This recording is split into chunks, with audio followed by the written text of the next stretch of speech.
देखिए, तुर्की में भूकंप का कहर हजारों को मार चुका है। डेथ मीटर बहुत तेजी के साथ आगे बढ़ रहा है और इस बीच भूकंप भूमि से कुछ नए वीडियोस भी सामने आ रहे हैं जिसमें बिल्डिंगें गिरती हुई नजर आ रही हैं। तुर्की में विनाशकारी भूकंप से होने वाली बेहिसाब तबाही के बीच कयामत की तारीख के कुछ नए वीडियो सामने आ रहे हैं। तुर्की के मलातया में 6 फरवरी को मौत की दहाड़ का ये नया प्रमाण है। जमीन कांपी तो सबसे पहले बिजली के खंभे डगमगाए, सड़क पर गाड़ियां हिलने लगी। कुदरत का असली कहर तब बरपा जब बहुमंजिला मकान ताश के पत्ते की तरह ढहने लगे। कहीं मार्केट में बनी बिल्डिंग धराशायी हो गई तो कहीं रिहायशी इलाके में कोहराम मच गया। विनाश का ये वीडियो बता रहा है कि तुर्की ने कितनी बड़ी आपदा झेली है। भूकंप भूमि में तबाही की दस्तक को 10 दिन हो चुके हैं। मलबों का ढेर अभी तक पूरी तरह से हट नहीं पाया है। किसी को नहीं पता कि मलबे के अंदर कितनी लाशें हैं। किसी को नहीं पता कि मौत का मीटर कहां जाकर रुकेगा। ये हामिद है, ये उन खुश नसीबों में से हैं जो भूकंप त्रासदी में जिंदा बच गए, लेकिन 10 दिन बाद भी इनकी मां की कोई खबर नहीं मिली। हामिद का कहना है कि जब तक वो अपनी मां को खोज नहीं लेते वो कहीं नहीं जाएंगे।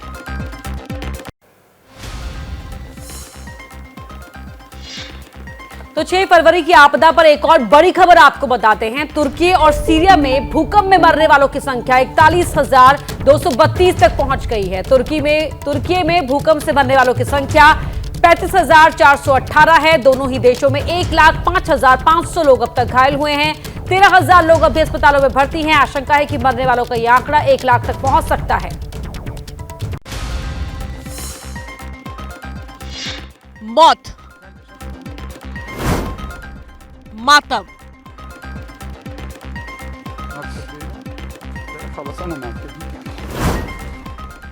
और मलबा, इन 3 शब्दों में पूरी तुर्की की बर्बादी और उसकी दर्द दास्तां समाई है। 10 दिन बीत चुके हैं। हालात थोड़े सामान्य जरूर हुए हैं, लेकिन कई लोग अब भी ऐसे हैं जो इस कड़कड़ाती ठंड में बिना छत के हैं। और फिलहाल तुर्की में जब तक नए घरों के निर्माण की कवायद प्रक्रिया शुरू नहीं होती, तब तक इस बड़ी आबादी के लिए घर इस कंटेनर हाउसिंग के अंदर ही होंगे। और फिलहाल यहाँ पर कहा जा सकता है कि पूरे शहर के शहर कंटेनर के अंदर होंगे, क्योंकि यही कंटेनर इस समय लोगों के लिए घर की जरूरत को पूरा करने में सक्षम है। कैमरामैन मान के साथ प्रणय उपाध्याय, तुर्की, एबीपी न्यूज। और देखिए, भूकंप से तुर्की की अर्थव्यवस्था को गहरी चोट तो पहुंची ही है। त्रासदी ने तुर्की के पहिए भी जाम कर दिए हैं।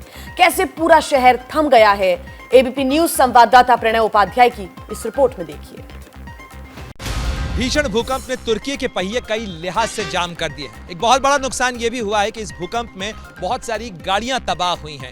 आप देखिए, मेरे पीछे यहाँ जो गाड़ियों की कतार दिख रही है पूरी तरीके से चकनाचूर है। और इस इमारत के नीचे करीब 2 दर्जन गाड़ियां जो हैं वो तबाह हो गई हैं। कारें हों या लाइट मोटर व्हीकल हों, इसकी तुर्की के लिए बेहद खास अहमियत है। इस अहमियत का अंदाजा इस बात से भी लगाया जा सकता है कि तुर्की में करीब 1000 की आबादी पर 170 गाड़ियां हैं। यानी करीब 8.5 करोड़ की आबादी वाले तुर्की जैसे देश के अंदर 2.25 करोड़ से ज्यादा कारें रजिस्टर्ड व्हीकल के तौर पर मौजूद हैं। और इसकी सड़कों पर यातायात के प्रमुख साधन के तौर पर यही कारें नजर आती हैं। इस समय भूकंप से प्रभावित इलाकों में लोगों के लिए भी, खास तौर पर उनके लिए जिनके घर तबाह हुए हैं, जिनके घर टूटे हैं, वो अभी इस समय गाड़ियों के अंदर ही एक घर बनाकर इस समय रह रहे हैं और यही उनका साधन है। हाल के कुछ सालों के अंदर जिस तरीके से गाड़ियां अनअफोर्डेबल होती जा रही हैं, यानी इनके दाम बढ़ते चले जा रहे हैं, ऐसे में जब लोगों की गाड़ियां बर्बाद हुई हैं तो आखिर वो इनका क्या विकल्प तलाश सकते हैं। जैसे ही घड़ी का काटा दोपहर 2:30 पे आए, बबीता जी का दिल सास बहू साजिश के लिए मचल जाए। और ये है इनकी बहू, पूरे दिन ऑफिस की टेंशन हो जाए गॉन जब ये करें अपना फेवरेट शो फ्री टाइम पे ऑन। इनकी तरह आप भी देखिए अपना फेवरेट शो अपने टाइम पर और डाउनलोड कीजिए एबीपी लाइव ऐप अपने स्मार्ट टीवी पर।